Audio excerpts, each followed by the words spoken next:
Hey guys, Tyler with Deer 30 here. It's 4:22 in the morning. I'm running a little late here on opening day of muzzleloadering, great state of Kentucky. It's been a heck of a morning already. Loading the truck up last night, trying to be ahead of the game. Realized I couldn't find my Hardy face paint.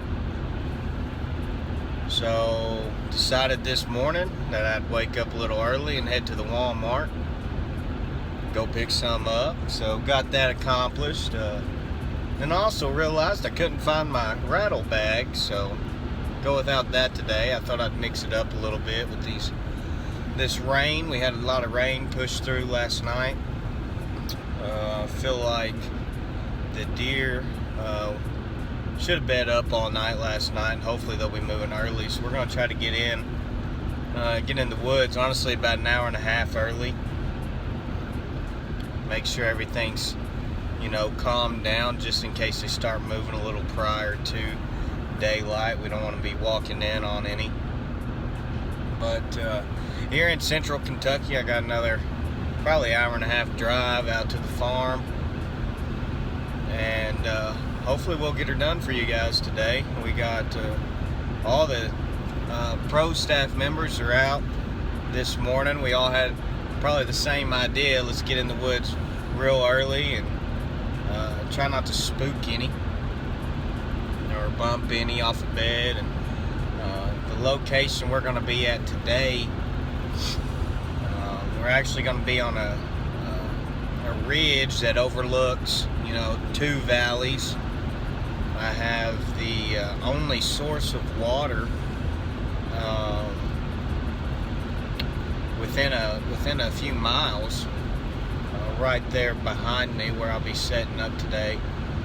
So I'm hoping that they'll be tracking to come eat. We got a lot of acorns out, and then come get some water as well. So it's a good little feeding area. Hoping that they didn't necessarily feed all night. But, we'll see. They've had this nighttime pattern now for a while. But it'll be a good day.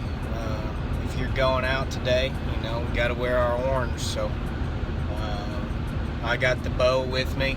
I'm going to try to take one with the bow, but I'm also taking the muzzleloader just in case that big one we've been looking for that's on the hit list steps out just a little too far. But anywho, like I said, we got about another hour and a half drive, so y'all bear with me and we'll be in the woods soon. Alright guys, I am almost to the farm, getting ready to pull in. Just wanted to let y'all know, it's still sprinkling a little bit. My stand is going to be pretty close to a bedding area, so once I get in the tree, there's not going to be many videos of me talking to you guys. Just throwing that out there. If I can, I will, but I'll definitely show you where I'm at. I'm going to be in a great spot. There's a deer out there. It's a little little 6 point. Alright, the deer are already up and moving, so it's going to be an interesting morning. I just seen two. There's two basket sixes right there beside each other. Of course, they're not shooters. Good to know we're already growing them though. But yeah, so it's gonna be a silent day for me on a video standpoint, but I'll try to get as much good footage to show y'all where I'm at exactly. So with God's blessings, he'll keep us safe, and we'll see what we can do about a big buck on the ground today. Alright, stay tuned.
Hey guys, back up in a tree this afternoon.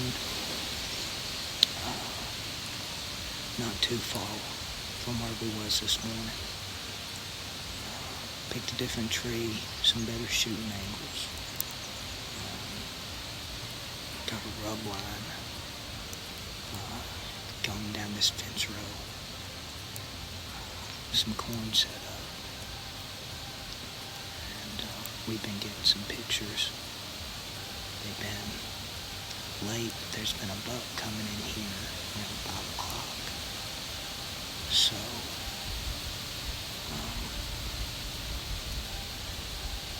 he seems to be a little young, but we'll find out. And,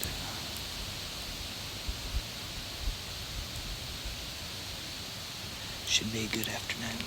Stay tuned.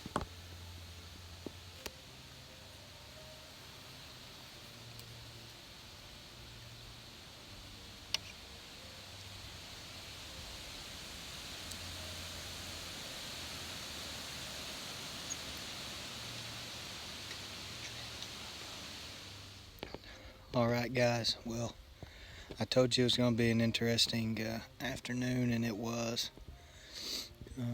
I'll get more details later on what happened, but just know we did get to sling an arrow. It made solid contact. I have recovered the arrow already. Followed the blood trail for a little bit, just enough to know that I heard her go down. Honestly, she went straight down and just kind of crawled over the hill, but we've given her, some time. I've climbed down.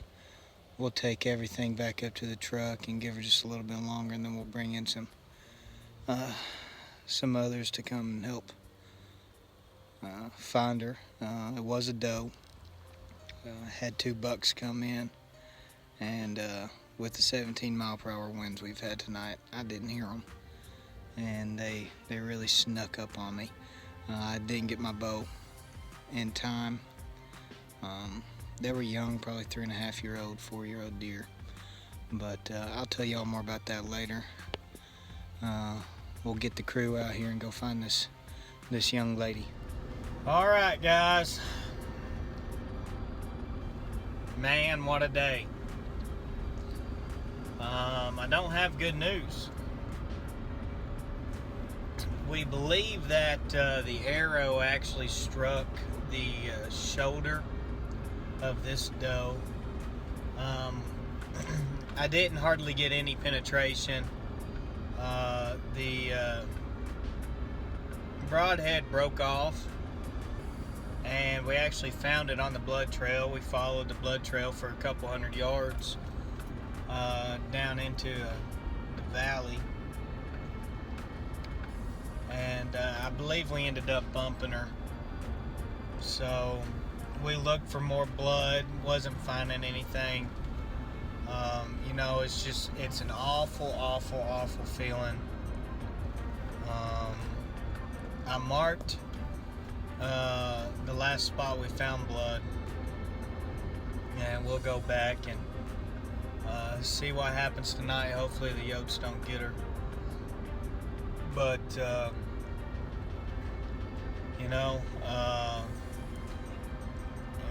if we didn't get too much penetration, she may be fine, but we did find a lot of blood, so I'm hoping that we, backing out, we make the right choice and marked where we, last found some blood, and go back tomorrow and hopefully find her. But just give y'all an update. It's the worst feeling when you're a hunter.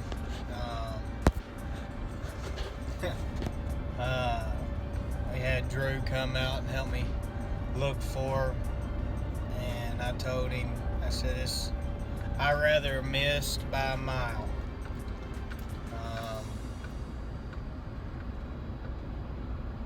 than have this happen. So hopefully we can find her. I just hate to let that animal be wasted in a manner like that. I felt like I made a good shot.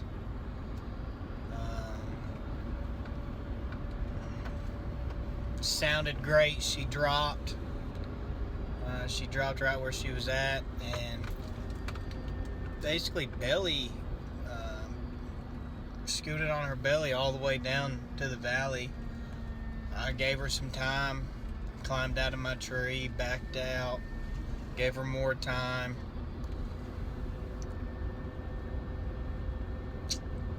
It's just an awful feeling. On the good side, we had 2 good bucks sneak up on me. The wind was blowing 17 miles an hour today, which I don't know what the wind gust was up to, but it was just, couldn't hear anything, and they came straight downwind of me, which with that kind of wind I did not think would happen. They came straight downwind, and next thing I know, then we had a good 8-point directly under the tree stand, and a solid 9 about 20 yards out directly to my left. Because I love stories, we had, with the wind blowing so hard, I actually had a limb fall out of the tree I was up in. I was nervous all day about that, because that's the easiest way to get hurt. But a small limb fell out and came down and actually knocked the arrow right off my bow.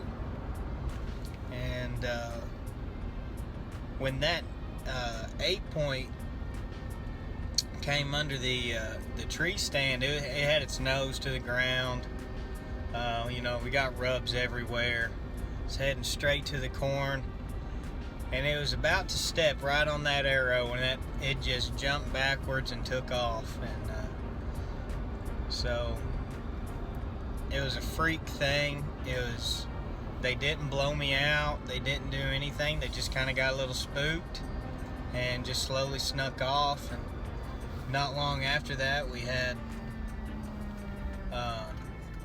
the does come in. We had 2 does come in, and that doe got to the exact same spot that 8-point did, and she had no clue I was there, and I seen her coming, and I was able to get what I thought was a good shot on her. But yeah, so there's the story for tonight. To get the opportunity to wake up and hunt tomorrow, I'm gonna wake up and scout, or wake up and track, I should say, and go track this doe down, and hopefully we can give y'all some good news about it tomorrow.